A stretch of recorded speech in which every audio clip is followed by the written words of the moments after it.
నమస్తే అండి. ఫిల్మ్ ఇండస్ట్రీలో ఎన్నో బ్రేకప్స్ ఉంటుంటాయి. కళ్ళ ముందే విడిపోయినటువంటి సెలబ్రిటీ జంటలు ఎన్నో ఉన్నాయి. ఆ తర్వాత మరో కొత్త జీవితాన్ని ప్రారంభిస్తారు. అట్లాంటి వాళ్ళు ఉన్నారు. అలాగే విడిపోయి కలిసినటువంటి వాళ్ళు కూడా ఉన్నారు. ఈ లిస్టులో మహేష్ బాబు, నమ్రత ఉన్నారు. అవునండి, కాస్త ఆశ్చర్యంగా ఉన్నప్పటికీ కూడా అనిపించినప్పటికీ ఇది నిజం. మహేష్ బాబు, నమ్రత కూడా విడిపోయారు. కానీ మిగతా వాళ్ళలా కాదండోయ్, కొన్నాళ్లకు మళ్ళీ కలిసిపోయారు. ఈ విషయాన్ని నమ్రత గారే స్వయంగా చెప్పారు. మహేష్ కెరీర్లో చాలా ఇబ్బందుల్లో ఉన్నాడు. అదే టైంలో నేను కూడా నా తల్లిదండ్రులను కోల్పోయాను. మా మధ్య కొన్ని అభిప్రాయ భేదాలు వచ్చాయి. కొడుకు గౌతమ్ని తీసుకుని ముంబై వచ్చేసాను. కొన్నాళ్ళు మేము విడిగా ఉన్నాము. దాంతో మా బంధం, ఈ విడిగా ఉండడం వలన మా బంధం విలువేంటో తెలిసొచ్చింది. అలా తెలుసుకున్న తర్వాత తిరిగి కలుసుకున్నట్లు ఆమె వెల్లడించారు నమ్రత గారు.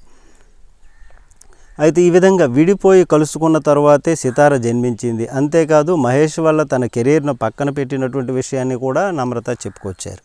పెళ్లి తర్వాత నేను పని చేయాలని మహేష్ కోరుకోలేదు. రిలేషన్షిప్లో ఉన్నప్పుడే మహేష్ ఈ విషయం నాకు చెప్పాడు. హీరోయిన్గా ఉన్నానని కాదు, కానీ నాకు ఆఫీస్ జాబులో ఉన్నప్పటికీ కూడా నన్ను ఆ జాబ్ వదిలేయమని అడుగుతాడు మహేష్. స్టార్ హీరోయిన్ అవ్వాలనే ఆశ నాకు ఎప్పుడు కూడా లేదు. అందుకే కెరీర్ ఆపేసినా పెద్దగా బాధ అనిపించలేదు. తను మహేష్ కంటే పెద్దదాన్నని, తమకు సమస్యలు అక్కడి నుంచే మొదలయ్యాయని, అయినప్పటికీ ప్రతిదీ కూడా పరిష్కరించుకుంటూ సమన్వయం చేసుకుంటూ ఓ మంచి కుటుంబాన్ని ఏర్పాటు చేసుకున్నామని అంటున్నారు నమ్రత. ప్రస్తుతం లైమ్ లైట్కు దూరంగా భర్తే సర్వస్వంగా కుటుంబ బాధ్యతలు మోస్తోంది నమ్రత. మహేష్కు చెందినటువంటి పలు వ్యాపార సంస్థలను కూడా ఆమె చక్కబెడుతున్నారు. అయితే ఇక్కడ మహేష్, నమ్రత గారు చాలా ఉత్తమంగా ఆలోచన చేశారు అని చెప్పుకోవచ్చు.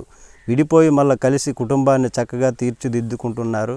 ఇది ఎంతో గొప్ప ఉన్నతమైనటువంటి విషయం అని చెప్పుకోవచ్చు. నమస్తే.